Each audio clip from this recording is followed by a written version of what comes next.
So it was 1984, and I got a summer job in San Francisco, believe it or not, and I was fundraising door to door for an environmental organisation, and they're still going, Communities for a Better Environment. So this is my first taste of real sales. I'm going door to door.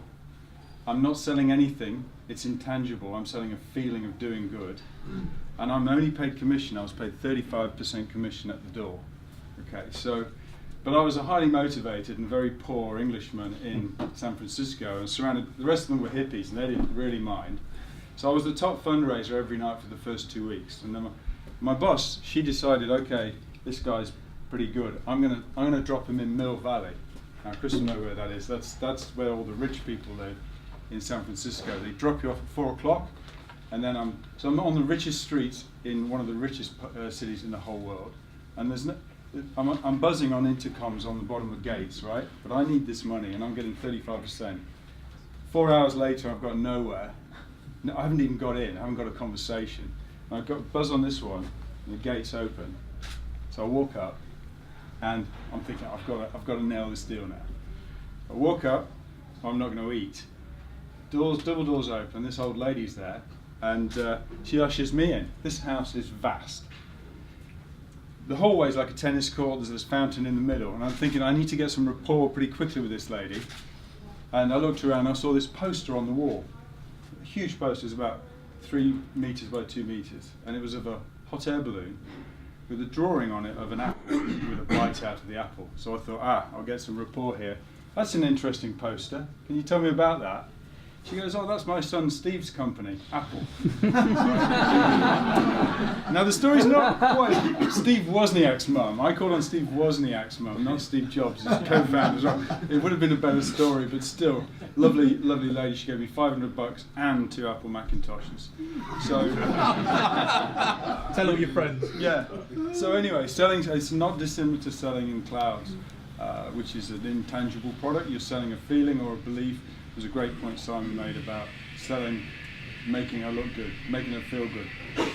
Anyway, so 33 years later, so I've had a career where I've been through 3 IPOs and 7 acquisitions, and I've made hundreds of mistakes, and I use those mistakes now as like stepping stones through a flood to get me halfway to the other side. So I use that to my advantage. In that time, I have been selling internationally nearly all my career. I've lived in the States, Germany, Australia. And I've got 3 things I'm going to leave you with. And this first one you'll remember, and you'll use this, but please attribute it. The guy from GoCardless told you this one. So when you're setting up businesses in Europe, you need to think about dividing Europe up into regions. And the best way to do it is with drinks. So you have beer countries, you have wine countries, you have vodka countries, and you have tea countries, because that's EMEA, okay? And the rule is you don't mix your drinks. So don't put an Italian as a manager of a Finnish person or a Swiss person, because there'll be blood at the end of a 1 hour first meeting, right? And then also, the arguments, the meeting etiquette, everything changes depending on the drink.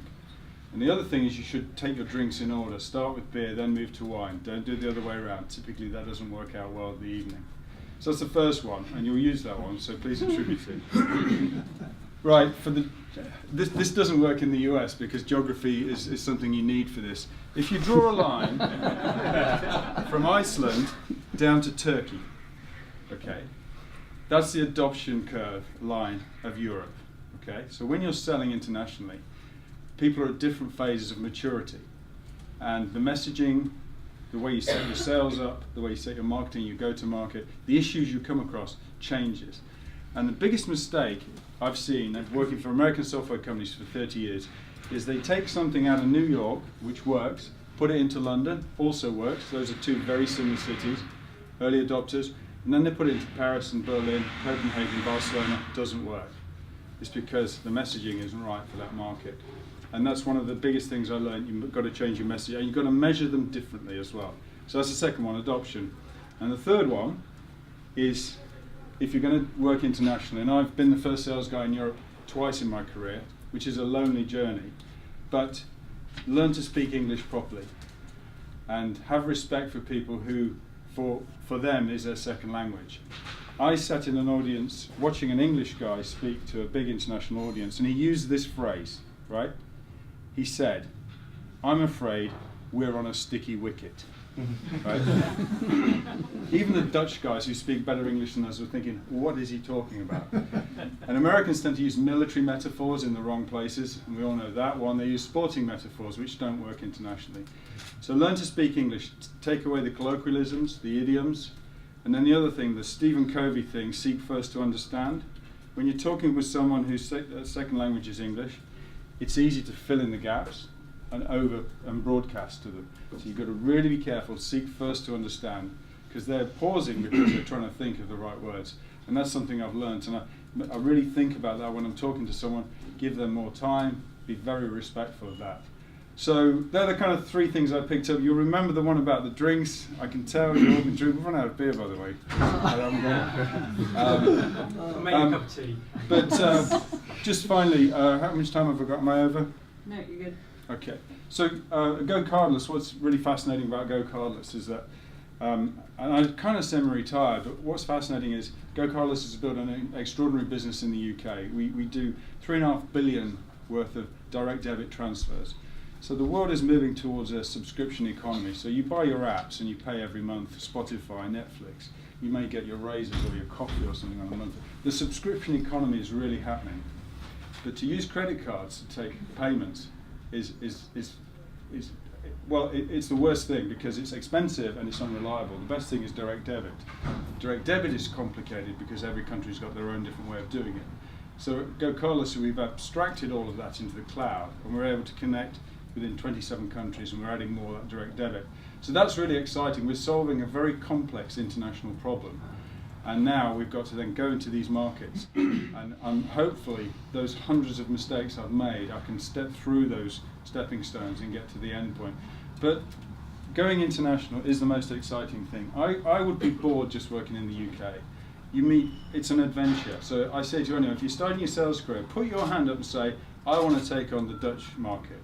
I'll sell that as well. Start with that. And then the Nordics.